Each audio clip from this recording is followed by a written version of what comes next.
Oi, pessoal, meu nome é Felipe e hoje eu quero comentar com vocês sobre o HGLG, um fundo imobiliário de logística da Pátria, que está completando esse mês 15 anos do início das suas atividades. Lembrando que esse vídeo não é uma recomendação de investimento, que ele tem um cunho apenas informativo. Tudo bem? Deixa eu compartilhar aqui o relatório com vocês.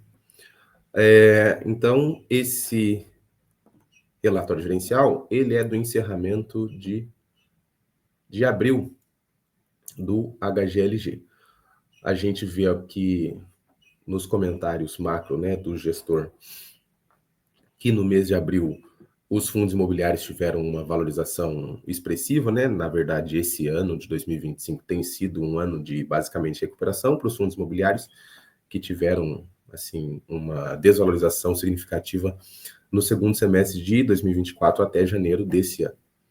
Aqui ele destaca que os fundos de tijolo tiveram uma responsabilidade, né, nessa trajetória positiva, com a valorização de 4,3 até o fechamento de abril, tá bom? E os fundos de papel avançaram em ritmo mais moderado, com uma alta de 1%.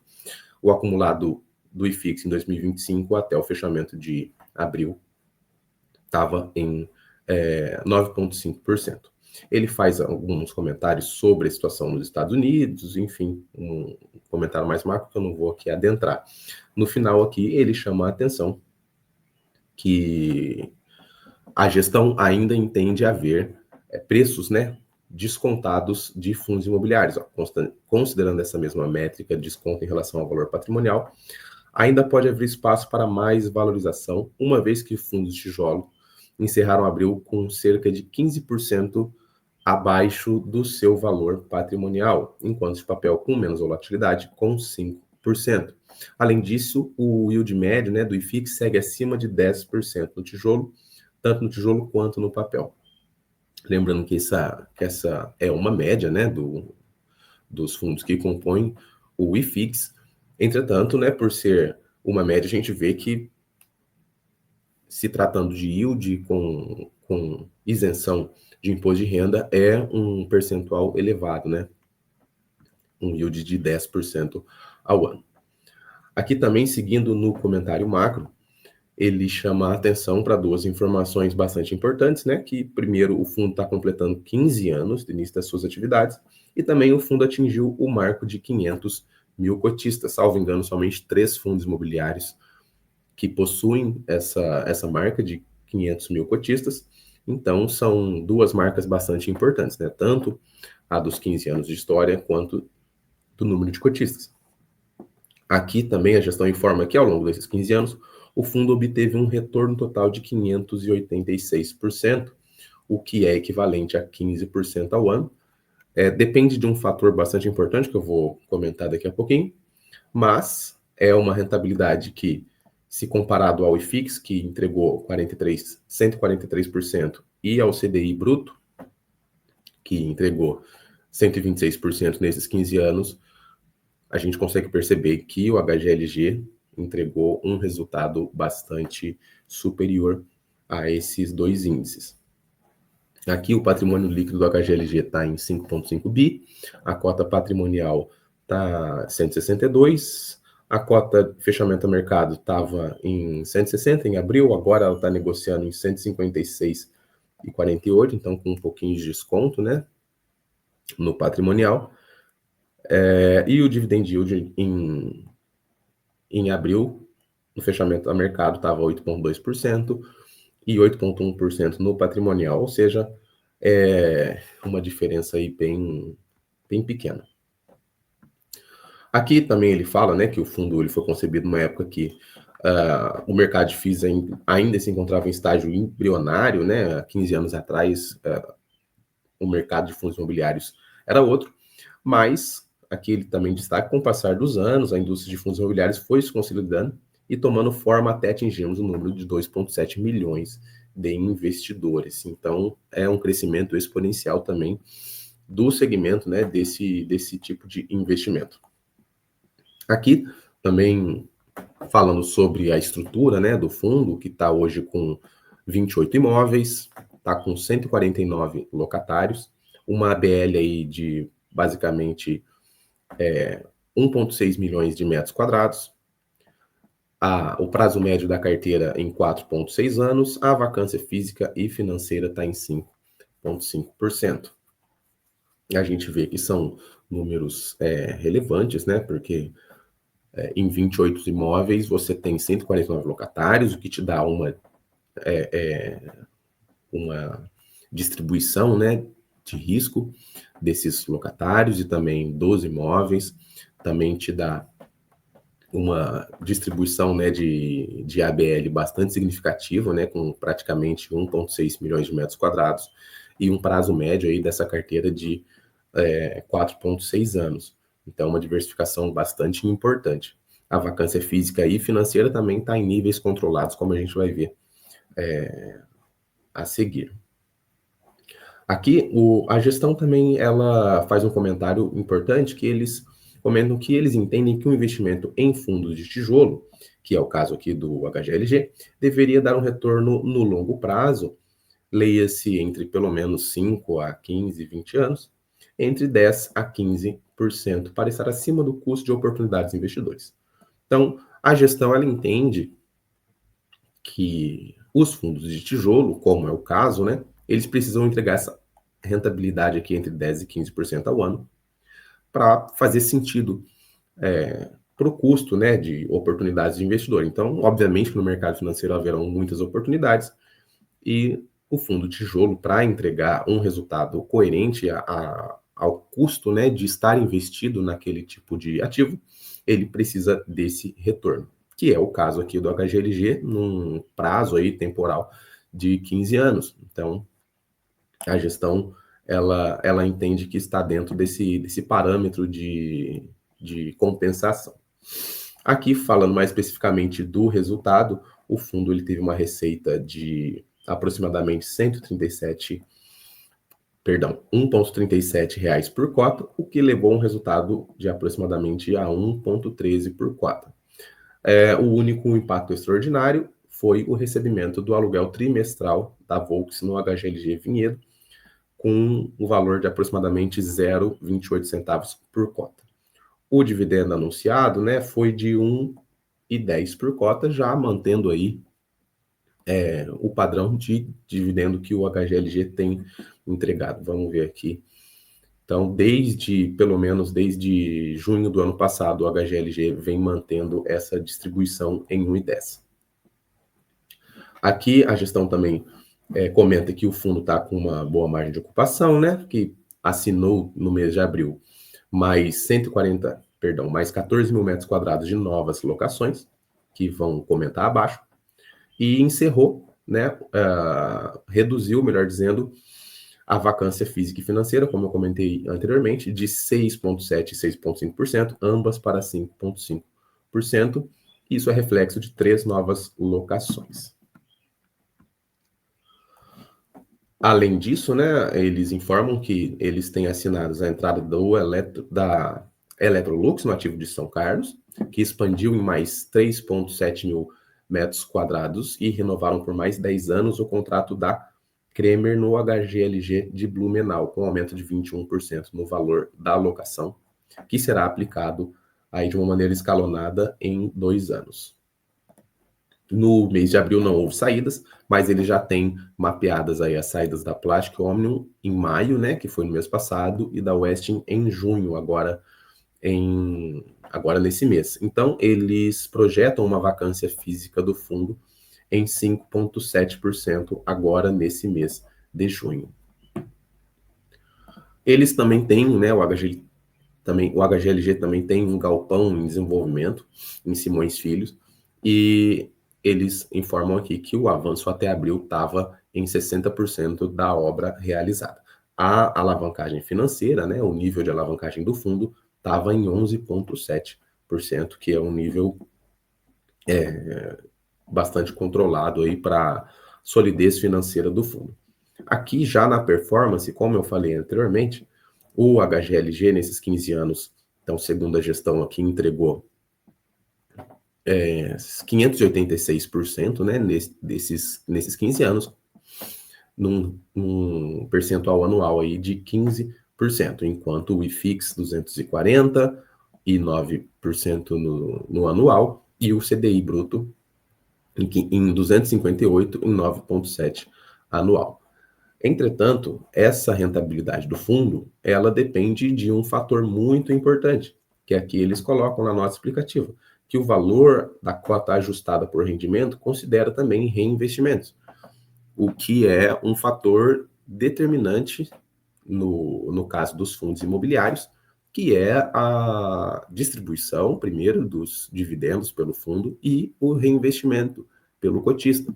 Então, é claro aqui que caso o investidor ele tenha comprado lá 15 anos atrás a sua cota do HGLG, entretanto, ele não fez mais aportes e ele também não reinvestiu os seus dividendos. É óbvio que ele não teve o rendimento aqui demonstrado pelo fundo, porque esse rendimento ele também dependeu do reinvestimento, né, do reaporte desses rendimentos distribuídos pelo fundo. Então, é muito importante que o investidor de fundos imobiliários ele tenha essa especial atenção no reinvestimento dos seus proventos, que são mensais, sucessivos, como a gente já sabe, e que precisam ser reinvestidos para que faça aí esse efeito, como a gente chama, né, de bola de neve, para que a rentabilidade ela seja potencializada. Então, a gente vê aqui que desde o ano passado, desde maio do ano passado, o fundo vem distribuindo 1,10 por cota, no yield de 8,2 no fechamento de abril. Aqui na DRE, a gente vê que o fundo conseguiu fazer um aumento das suas reservas acumuladas, né? O total de receitas em 46 milhões, o total de despesa em 8,2 milhões, o resultado distribuível de 38 milhões, entretanto, com um resultado distribuído um pouquinho menor, de 37 milhões. Então, o fundo conseguiu elevar de 53 centavos por cota para 56 centavos por cota a sua reserva acumulada, né, para fazer frente aí a novas distribuições, outras obrigações e assim por diante.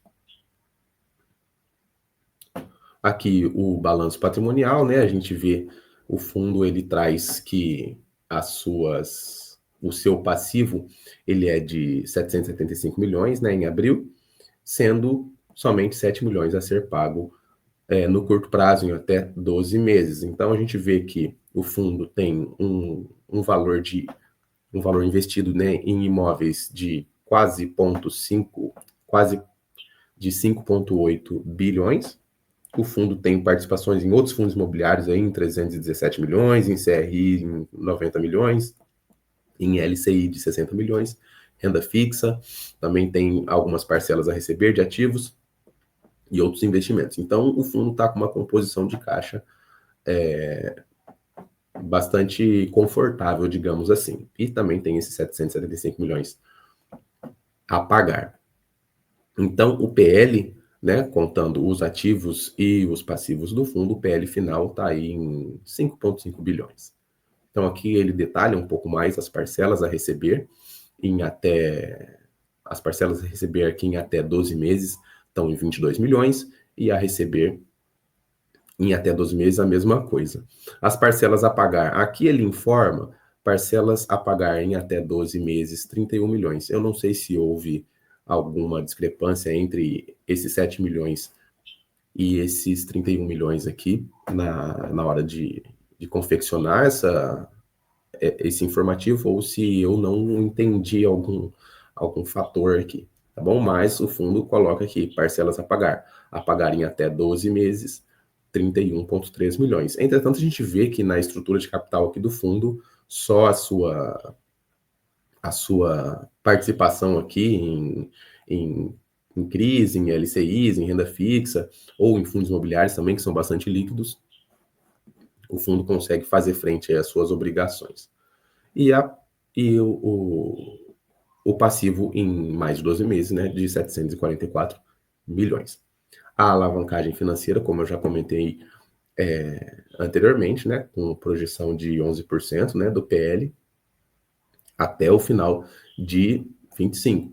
E ele prevê que os níveis de alavancagem vão sendo gradualmente diminuídos aí com o passar dos anos, até chegar num patamar de 3,3% em 2035. Então, a gente vê que, basicamente, são dívidas de longo prazo que o fundo já tem uma estimativa dos seus desembolsos. Aqui também o fundo traz, nesse traço laranja aqui, que seriam, aqui no nosso explicativo tá, que a linha representa 5% do resultado médio do fundo nos últimos 12 meses.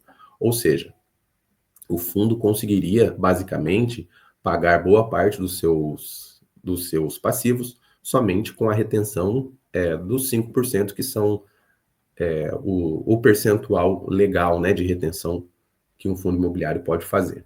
Então, é uma estrutura de pagamento, né, dessa dívida de longo prazo que já está aí meio que projetada para ser desembolsada pelo HGLG. Os ativos imobiliários, né, então a gente vê que estão presentes em mais de um estado, mas com uma concentração aqui importante no estado de São Paulo, com quase 70%. A gente vê também, né, como a gestão aqui fala, são 28 ativos, 6 estados, com 1,6 milhões de ABL. A gente vê aqui que a maior parte, né, da carteira de ativos do fundo são em ativos de boa qualidade, né, com grau A, duplo A e triplo A, e os segmentos, né, dos locatários, maior parte sendo de e-commerce, né, 25%, de logística e do automotivo também. E aqui a alocação por inquilino, a gente vê que o inquilino com maior percentual é o Mercado Livre, depois vem a Volkswagen, a Decathlon, a Electrolux e assim por diante. Então a gente vê que tem uma boa diversificação de inquilinos. Claro que tem um percentual um pouquinho maior aqui do Mercado Livre, porém não é um percentual, digamos assim, de 50%, 60% das receitas do fundo, que comprometeria muito os recebimentos do fundo no caso da empresa ter algum tipo de problema.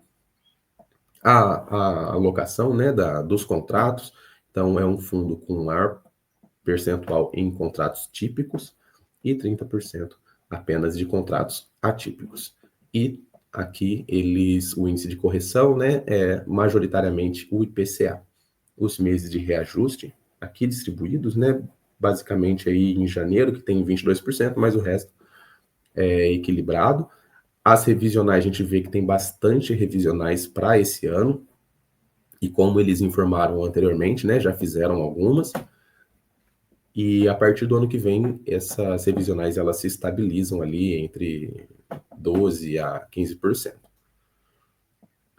Os vencimentos dos contratos estão mais equilibrados, né? A gente vê que a maior parte deles vão vencer ali a partir de 2029, e a gente vê, como eu falei anteriormente também, que o percentual de vacância está num percentual equilibrado, e nos últimos 12 meses esse percentual, inclusive, ele está abaixo de maio de 2024. Então, o fundo conseguiu reduzir em 1% aí, basicamente, a vacância física e financeira também do seu portfólio. É claro que, como o mercado é cíclico, e a gente também tem que, em alguns momentos, essa vacância vai estar um pouquinho maior, um pouquinho menor. Só é importante que a vacância física e financeira ela não extrapole, obviamente. E ela não vá para níveis prejudiciais para a saúde financeira do fundo. Então, a gente vê aqui também que na carteira de ativos do fundo, o fundo detém basicamente 100% em quase todos esses ativos. São os ativos assim com melhor grau de avaliação do fundo, com uma vacância marginal, né, na maioria deles, quase nada de vacância, com exceção aqui de São José dos Campos, inclusive é a cidade aqui que eu estou falando, e de Itupeva no G300, que são as maiores vacâncias desses ativos particularmente. Também temos aqui na continuação desses outros ativos, que o índice de participação do fundo é quase que na totalidade de 100%, né, desses ativos. Bons ativos também, que estão quase todos com a sua vacância zerada, né, com exceção de alguns e com um prazo de contrato médio aqui de 4,6 anos. As movimentações da carteira, como a gestão já tinha informado anteriormente, então no mês de abril não houveram desocupações, houveram somente 3 três movimentos positivos, né? Três novas entradas, teve uma renovação também, como a gente viu. Entretanto, já no mês de maio, vai ter, né, a expansão da Electrolux. Entretanto, tem a saída da Plastic Omnium agora em maio, no mês passado, que provavelmente se concretizou, e agora no mês de junho, a saída da Westin. Então, o fundo projeta aqui a vacância física e financeira em 5,7% para o mês de julho e para o mês de agosto, aí já indo para o segundo semestre. Aqui comentando, né, sobre a estratégia comercial, o fundo fala que, em relação às novas ocupações, eles têm expectativa de assinar mais de 60 mil metros quadrados de novos contratos ainda no mês de maio. Então, vamos ver no relatório gerencial que eles vão publicar agora nesse mês. Sendo que dessas três locações são no HGLG de Itupeva, no G100 e G300, que vão zerar a vacância no parque. O mercado tem pressionado os valores para cima, dada a baixa vacância no mercado em geral, e o fundo tem conseguido capturar esse movimento em novas alocações, revisões e renovações. Porém, em alguns casos, né, como a gente vai ver aqui, se fez necessário ajustar para baixo o aluguel. Principalmente contratamos de inquilinos com contratos muito antigos, como foi o caso da Volkswagen em Vinhedo e Ambev em Louveira, que a inflação acumulada por um longo período acabou deixando as locações em patamares mais altos do que a média do mercado. Nesses casos aqui especificamente, para se ter uma ideia, ainda que ambos os casos tenhamos reduzido o aluguel, os mesmos ficaram aproximadamente 15% acima do mercado comparativo, cujo preço médio da locação é de R$ 22 por metro quadrado. E tiveram outros aumentos importantes, como o aluguel da Kremer em 21%, da Electrolux em 57% e metade do HGLG Goiânia em 19%. Então a gente vê que na movimentação comercial o fundo também segue bem ativo para gerar valor para os cotistas. Então, aqui especificamente, em negociação comercial, temos até abril, né, o fechamento de abril, vamos ver no próximo relatório. Mas tinha 11.500 metros quadrados em negociação, já em fase de minutagem, 61 mil metros quadrados e em locação, 14 mil metros quadrados. O desenvolvimento, né, do HGLG Simões Filho, como eu tinha pontuado anteriormente, então ele teve um acumulado financeiro um pouquinho menor do que o físico. O financeiro está em 60% e o físico está um pouquinho maior, 63%. O valor estimado total, né, da obra é de 265 milhões, perdão. Ou seja, é um ativo que não vai representar financeiramente um valor elevado, né, em termos de PL do fundo, mas é uma movimentação bastante importante do fundo que visa destravar, né, valor para os seus cotistas com o desenvolvimento de obras. Isso depende muito também do cenário macro, né? Eventualmente, o fundo, com certeza, faz o cálculo de compra de ativos ou de desenvolvimento de ativos, onde eventualmente se mostra mais viável financeiramente, principalmente numa visão de longo prazo, se desenvolver ativos ao invés de comprar novos ativos. Então, aqui, os únicos pontos de atenção que o fundo traz aqui para esse mês desse ativo em desenvolvimento são o período de chuvas e as aprovações juntos aos órgãos competentes. Aqui, eles falam também que o galpão principal já está com mais da metade da cobertura instalada, permitindo o avanço das instalações. As áreas externas, que dependem da execução das contenções, evoluem de forma mais gradual. Os anexos e áreas de apoio seguem em ritmo satisfatório, com destaque para o progresso das instalações internas e de revestimento. Então, a princípio, tudo caminhando conforme o projetado no HGLG em Simões Filho, né? Aqui a gente vê que o fundo tem uma posição também em outros fundos imobiliários, né? A maioria deles também do setor de logística. Então, a alocação de fundos imobiliários, né, do HGLG está em 5,8%. A gente vê que teve uma uma redução marginal, né, de 1,2% da posição em fundos imobiliários de maio de 2024 para abril de 2025. A liquidez, né, a liquidez do HGLG sempre bastante alta, então é muito provável que o investidor não tenha problemas para investir e desinvestir no HGLG, né, uma liquidez em abril de quase 7 milhões de reais por dia, e a gente vê que em abril também o fundo bateu mais de 500 mil investidores. Então, basicamente são essas as informações. Essas são algumas informações que eu entendo que são as mais importantes do relatório. Como eu sempre falo, não é uma recomendação de investimento, eu sugiro que você faça a sua própria análise de ativos que você queira ou não ter na sua carteira de investimento. Tudo bem? Então, muito obrigado por ter acompanhado se você chegou até aqui e a gente se vê no próximo vídeo.